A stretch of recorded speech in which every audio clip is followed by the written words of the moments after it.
میسر کردہ لمحات کے لیے جو تیری طرف سے عطا کردہ ہیں، تاکہ ہم باہم مل کر تیرے لیے اپنے آپ کو یوٹیلائز کر سکیں، وقف کر سکیں اپنے آپ کو، تاکہ بہت سی چیزوں کو کھوج سکیں اور تیرے لیے پریزنٹ کر سکیں، اور اس سب سے مطلب ہماری نمود و نمائش نہ ہو بلکہ تیرے نام کو عزت اور جلال دینے کا وسیلہ ٹھہرے۔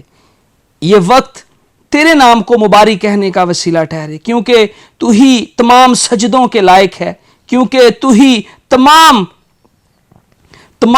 محبتوں کے لائق ہے۔ اے یہوہ پاک خدا، ہمارا تیرے حضور جھکنا، یہ وقت گزارنا مقبول ٹھہرے، اور اس سب سے تیرے نام کو عزت اور جلال مل جائے۔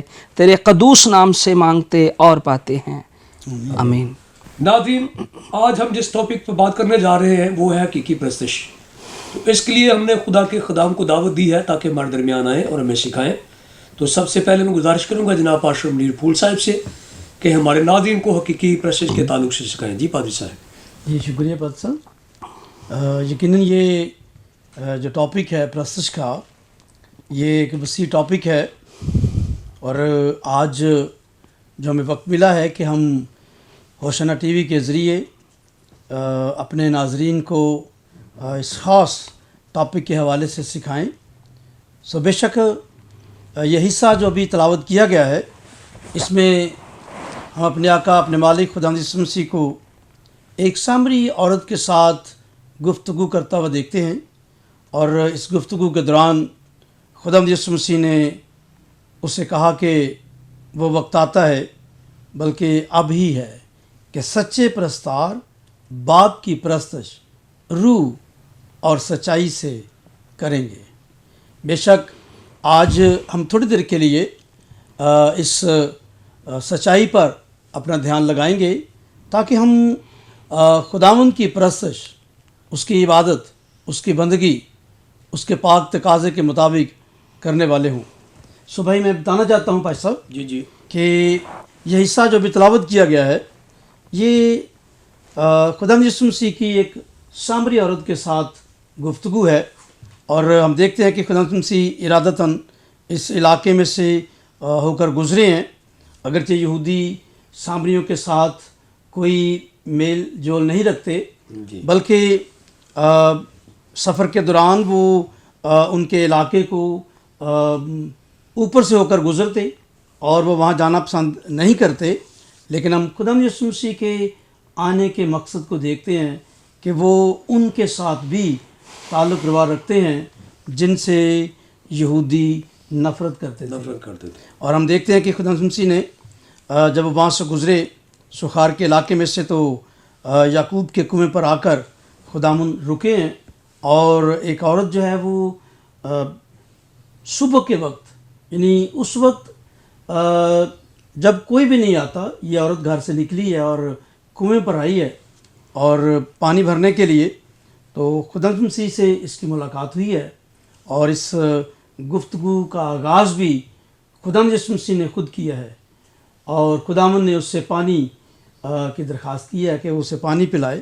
لیکن ہم دیکھتے ہیں کہ یہ عورت جو ہے یہ جانتی ہے کہ یہ یہودی ہے، اس کے لباس سے بھی اور اس کے گفتگو کرنے سے بھی اس نے جان لیا ہے۔ اس نے کہا کہ تو یہودی ہو کر مجھ سے پانی مانگتا ہے، یعنی ایسا تو کبھی ہوا نہیں ہے۔ اور پھر یہ ہے کہ کوئی یہودی مرد جو ہے وہ کسی عورت سے، اور وہ بھی سامری ہو، تو یہ ہو نہیں سکتا۔ لیکن خداوند یسوع مسیح نے اس سے گفتگو کا سلسلہ جاری رکھا ہے، اور اسے کہا ہے کہ اگر تو جانتی جو تجھ سے مانگتا ہے اور تو اس سے مانگتی تو وہ تجھے زندگی کا پانی دیتا۔ بے شک خداوند یسوع مسیح نے اس بات میں سے ایک بات کو نکالا ہے اور بات کو جاری رکھا ہے، اور خداوند چاہتے ہیں کہ آج یہ خاتون جو ہے یہ سچائی سے واقف ہو، حقیقت کو جانے، اور خداوند یسوع مسیح اس عورت کے بارے میں، اس کی زندگی کے بارے میں سب جانتے ہیں۔ بے شک خداوند یسوع مسیح دلوں اور گردوں کا جانچنے والا ہے، اور اس سے کوئی بات ڈھکی چھپی نہیں ہے، اور وہ جانتے ہیں کہ یہ عورت جو ہے یہ کون ہے، اس کا رہن سہن کیسا ہے، اس کی زندگی کیسی ہے۔ تو خداوند نے اس کے بارے میں اس پر عیاں کر دیا، کھول دیا. اور یہ عورت یہ جان کر کے کہ یہ کون شخص ہے جو میری پرسنل لائف کو بھی جانتا ہے اور یہ جانتا ہے کہ میں پہلے 5 شوہر کر چکی ہوں اور اب جس کے پاس رہ رہی ہوں وہ بھی میرا نہیں ہے، تو یہ تو نبی ہے. اور یہاں ہم دیکھتے ہیں کہ گفتگو اور جو ہے وہ گہری ہوتی چلی گئی ہے. اور پھر خدا مسیح نے اس عورت سے کہا کہ اپنے شوہر کو بلا لا. جی. اور وہ جانتی ہے کہ وہ جس کے پاس رہتی ہے اس کا نہیں ہے. اور خدا یسوع مسیح نے اس بات کو اور آگے بڑھایا اور پھر ان کے ماحول کو بھی اس پر عیاں کیا کہ تم لوگ جو ہے وہ گرازین کے پہاڑ پر عبادت کرتے ہو. اور خدا نے اپنے بارے میں بتایا کہ جو یہودی ہیں وہ یروشلم میں ہیں. تو بے شک یہ ایک جو پس منظر ہے یہ بہت سی باتیں اندر سموئے ہوئے ہے، لیکن صرف ایک بات ضرور ہے کہ یہودی سامریوں سے کوئی میل جول نہیں رکھتے، اس لیے کہ سامری جو تھے وہ اسور کی سلطنت میں اسیر ہو کر جانے کے بعد اور 200 سال وہاں رہنے کے بعد یہ پیور اسرائیلی نہ رہے. یہ جو 9.5 قبائل تھے یہ خلط ملط ہو گئے. اور یہودی جو ہیں وہ اگرچہ 70 سال بابل کی اسیری میں رہے اور وہ کسی بابلیوں کے ساتھ میل جول انہوں نے نہ رکھا اور وہ پیور اسرائیلی تھے اور 70 سال کے بعد واپس آتے ہیں تو وہ ان کے ساتھ کوئی میل جول نہیں رکھتے، ان سے نفرت کرتے ہیں. اور خداوند جانتے ہیں کہ یہودیوں کی نفرت کا یہ شکار ہیں. تو خداوند مسیح آج اس عورت کو بتانا چاہتے ہیں کہ حقیقت کیا ہے، سچائی کیا ہے. اور پھر عبادت کے تعلق سے کہ تم گرازین پر عبادت کرتے ہو اس پہاڑ پر اور ہم یروشلم میں، لیکن خداوند نے کہا کہ اب کے بعد نہ تو پھر کوئی گرازین کے پہاڑ پر اور نہ ہی کوئی یروشلم میں عبادت کرے گا، بلکہ جہاں 2 یا 3 اس کے نام سے جمع ہوں گے وہ ان کے بیچ میں ہے اور وہی جگہ عبادت کی ہے. اور پھر خدا نے ایک اور بات یہاں پر کھولی ہے اور میں چاہتا ہوں کہ ناظرین اس سے واقف ہوں کہ حقیقی پرستش کی بنیاد کیا ہے. جی ٹھیک ہے. حقیقی پرستش کے تعلق سے خداوند نے عورت سے کیا کہا ہے کہ تم جسے نہیں جانتے اس کی عبادت کرتے ہو، اس کی پرستش کرتے ہو. ہم جسے جانتے ہیں اس کی پرستش کرتے ہیں. اس کا مطلب ہے کہ اس سے پہلے کہ پرستش کی جائے اور جس کی پرستش کی جائے اسے جاننا ازبا ضروری ہے. ٹھیک ہے. اس کے ساتھ تعلق قائم کرنا ضروری ہے. اور اگر ہم اسے نہیں جانتے، ہمارا اس کے ساتھ تعلق نہیں ہے، رشتہ نہیں ہے، تو پھر کیا عبادت ہے اور کیا پرستش ہے. اور میں سمجھتا ہوں کہ خدا مسیح نے کس خاص نقطے کو کھولا ہے اور یہاں بتایا ہے کہ حقیقی پرستش جو ہے وہ خدا کو جاننے کا نام ہے. پریز گاڈ. اور اگر ہم اس سے جانتے نہیں ہیں، ہمارا اس کے ساتھ تعلق نہیں ہے، ہم نئے سرے سے پیدا نہیں ہوئے، ہم خدا میں پیدا نہیں ہوئے. چونکہ ہم دیکھتے ہیں کہ یونا کی انجیل کا آغاز جو ہے وہ ان لفظوں کے ساتھ ہے کہ جتنوں نے اسے قبول کیا، یعنی مسیح یسوع کو جسے باپ نے بھیجا ہے، اس نے انہیں خدا کے فرزند بننے کا حق بخشا ہے. اور جن کو یہ حق ملا ہے اور جو نئے سرے سے پیدا ہوئے ہیں، میں سمجھتا ہوں کہ وہ پرستش کو بھی جانتے ہیں. مسیح میں نئے سرے سے پیدا ہونا اور خدا کے ساتھ ایک رابطے میں آ جانا، اور اس سے ہم سچائی کو جان جاتے ہیں کہ حقیقت کیا. اور بے شک خدا کے کلام میں لکھا ہے کہ خدا سچائی ہے، اس کا کلام سچائی ہے، اور یونا کی انجیل تو سچائی کا مکاشفہ ہے. جی جی. اور میں اس بات کو بھی بتانا چاہتا ہوں کہ انجیل کے آغاز میں ایک آیت کریمہ ہے، اور وہ آیت کریمہ یہ ہے کہ شریعت تو موسیٰ کی معرفت دی گئی مگر فضل اور سچائی مسیح یسوع کی معرفت پہنچی. جی. سو بے شک اس سے پہلے کہ ہم خدا کی بندگی کریں، عبادت کریں، پرستش کریں، یہ از بس ضروری ہے کہ ہم سچائی کے کلام سے واقف ہوں. سچائی کو ہم جانیں گے تو پھر ہی ہم پرستش کرنے والے، عبادت کرنے والے اچھے پرستار ٹھہریں گے. جی. وگرنہ پھر تو ہماری عبادت، ہماری پرستش جو ہے وہ تو بیکار ہے. ہم جس کی عبادت کریں ہمیں اس کے بارے میں علم نہ ہو، اور اس کے تقاضے کیا ہیں، وہ کس چیز کو پسند کرتا ہے، کسے ناپسند کرتا ہے، سو جاننا جو ہے وہ بہت ضروری ہے. اور یہاں پر خدا مسیح نے سامری عورت سے بھی کہا کہ جسے اگر تو اسے جانتی جو تجھ سے مانگتا ہے جی، تو وہ تجھے زندگی کا پانی دیتا ہے۔ آمین آمین خداوند کو جاننا از بس ضروری ہے، اور اس کے بغیر پرستش جو ہے وہ بے معنی ہے، بیکار ہے۔ خداوند ہمیں اس سچائی کو جاننے کا باری فضل بخشے تاکہ ہم خداوند کو جان کر کے اس کی عبادت کرنے والے ٹھہریں، اس کی پرستش کرنے والے ٹھہریں۔ جی شکریہ پاسٹر صاحب، آپ نے حضرت بائبل مقدس ہمارے ناظرین کو متعارف کرایا کہ حقیقی پرستش کیا ہوتی ہے، اس کو جاننا بھی ضروری ہے، اور جانے بغیر پرستش کرنا جو ہے وہ حقیقی پرستش نہیں ہے۔ تو ناظرین، خدا کے خادم نے ادروی انجیل ہمیں یہ بتایا ہے کہ جس کی ہم پرستش کرتے ہیں اسے جاننا بہت ضروری ہے۔ آج کتنے ایسے پرستار ہیں جو بالکل بھی یسوع مسیح کو نہیں جانتے، روح قدس کو نہیں جانتے، خدا باپ کو نہیں جانتے، خدا باپ بیٹے کی واقفیت نہیں ہے، تو کس چیز کی پرستش ہے؟ تو خدا کے خادم نے بتایا کہ ہمیں جس کی ہم پرستش کر رہے ہیں اسے جاننا بہت ضروری ہے۔ یقیناً آپ نے برکت پائی ہے، آگے مزید سیکھیں گے، جانیں گے۔ تو میں گزارش کروں گا جناب پاسٹر سیمون نذیر صاحب سے کہ ہمارے ناظرین کو حقیقی پرستش کے تعلق سے سکھائیں۔ جی بردر جی۔ جی بہت شکریہ، آپ نے یہ موقع دیا کہ ہم اس حوالے کو مزید دیکھ سکیں۔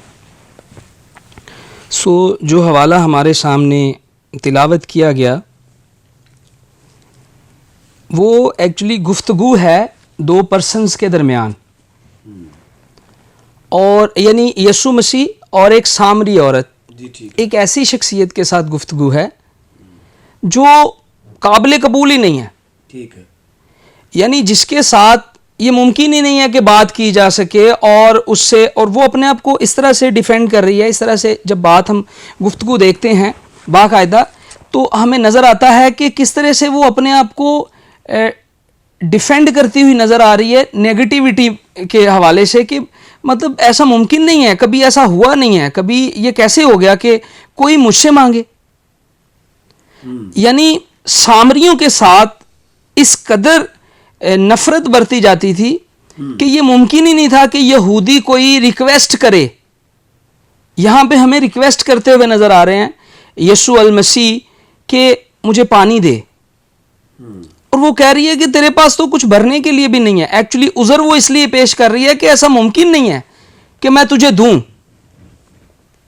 کیونکہ جب ہم یہودی تاریخ پڑھتے ہیں تو جو علماء تھے، جو شریعت کے عالم لوگ تھے، وہ جن سے نفرت کرتے تھے وہ باقاعدہ ان پہ فتوے لگانے میں وہ مشہور تھے، مطلب بات بات پہ وہ کرتے تھے کہ یہ بات ہو ہی نہیں سکتی ہے۔ وہ سارا کانٹیکسٹ اس کے مائنڈ میں ہے، وہ ساری بدریشنیں اس کے مائنڈ میں ہیں اس عورت کی، اور وہ کہہ رہی ہے کہ ایسا کیسے ہو سکتا ہے۔ وہ تعجب نظر آ رہا ہے اس کی گفتگو میں، ایسا ممکن نہیں ہے۔ یوں لگ رہا ہے جیسے اگر دوسرے طریقے سے سوال کیا جائے تو یوں لگ رہا ہے جیسے وہ یسوع مسیح سے کہہ رہی ہے کہ ایسا ممکن ہے کیا کہ تم مجھ سے پانی مانگے، تجھے پتا ہے کہ میں کون ہوں۔ اچھا، مجھے ایسا لگ رہا ہے جب اگلی گفتگو دیکھیں تو مجھے اس لیے یوں لگ رہا ہے کہ اس کے سوال میں یہ ہے کشمکش، کیونکہ اس نے ایسا سوال کیا ہوگا اس لیے یسوع مسیح کو اس کی ہسٹری بتانا پڑ گئی ہے نا۔ یعنی اس نے کہا ہوگا کہ اچھا ایسا ممکن ہے، آپ کو پتہ ہے میں کون ہوں؟ تو پھر اس نے کہا مجھے نہ صرف یہ پتا ہے کہ تو کون ہے، مجھے یہ بھی پتا ہے کہ تیرے رہن سہن کیسے ہیں، میں حالات زندگی سے واقف ہوں، ہے نا۔ اسی لیے وہ ایک ہدف پہ پہنچا اور اس نے کہا کہ اپنے شوہر کو لے آ۔ مناسب نہیں ہے نا عورت سے گفتگو کرنا، مانگنا تو اپنے مرد کو لے آ۔ یعنی وہ ریئلائز کروانا چاہ رہا تھا کہ تو یہ کہہ رہی ہے کہ میں تجھے جانتا ہوں، میں تیری حالات زندگی سے واقف ہوں۔ اور جب اس نے یہ بات چھیڑی تو ساری اس کی ہسٹری کھل کے باہر آ گئی کہ یہ تو میرے بارے میں سب کچھ جانتا ہے، میں تو صرف ایک بات کہہ رہی ہوں کہ یہ انجان ہے، یہ تو سب کچھ جانتا ہے میرے بارے میں۔ اور جہاں تک سامریوں کا تعلق ہے، ان کی ہسٹری اگر دیکھی جائے تو یہ کسی ایک بات کی وجہ سے علیحدہ نہیں تھے۔ 200 کافمی میں اگر ہم دیکھتے ہیں ان کی علیحدگی ہوئی تو اس کی وجہ ایک بڑی وجہ جو علماء جو بتاتے ہیں، مفکر بتاتے ہیں، وہ ایک بڑی وجہ تو یہ ہے کہ ان کا جو عبادت کی جگہ تھی، یہاں کہا بھی گیا پہاڑ کا ذکر کیا گیا اور یروشلم کا ذکر کیا گیا، وہ ایک وجہ تو یہ تھی کہ یہ ایک جگہ پہ پریئر نہیں کرتے تھے، یہ اپنی جو قربانیاں ہیں وہ گزارنے کی جگہ انہوں نے فرق کر لی تھیں. یعنی یہودی کہتے تھے کہ آپ ہیکل میں آؤ، یروشلم میں آؤ، اور یہ کہتے تھے کہ ہمارے باپ نے تو یہیں پہ قربان گاہ بنائی تھی تو ہم یہیں پہ کریں گے. اوکے، مسئلہ کیا تھا یہاں پہ؟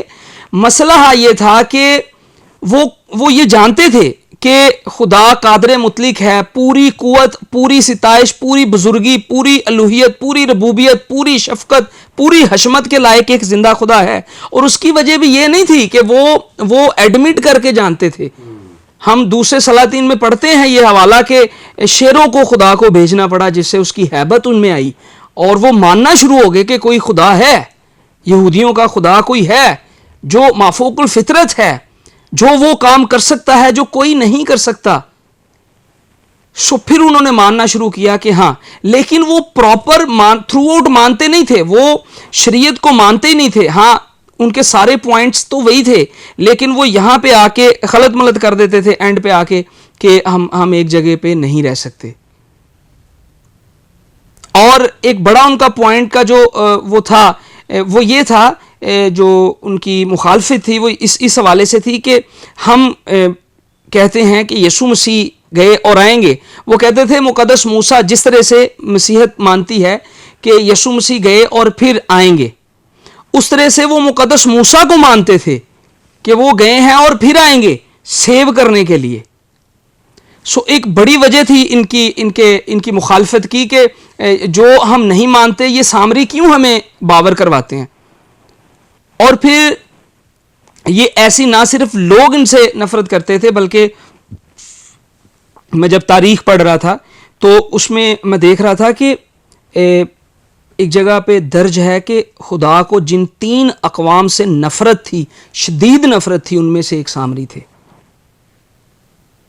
اس کی وجہ کیا تھی؟ اس کی وجہ تھی یسوع مسیح نے یہاں پہ ذکر کیا کہ تم صحیح کہہ رہی ہو کہ تمہارے شوہر نہیں ہیں، تم نے 5 کی ایک جو ہے وہ بھی نہیں ہے تمہارا.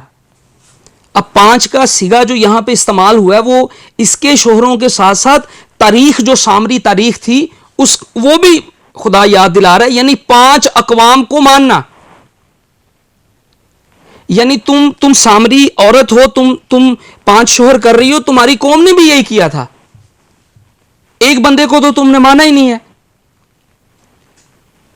سو جو سٹوری ہے، جو کانٹیکسٹ ہے اس حوالے کا، جو متن پراپر اس کا ہے وہ ہے گفتگو ہے، اور وہ گفتگو اتنی پیچیدہ ہے، اتنی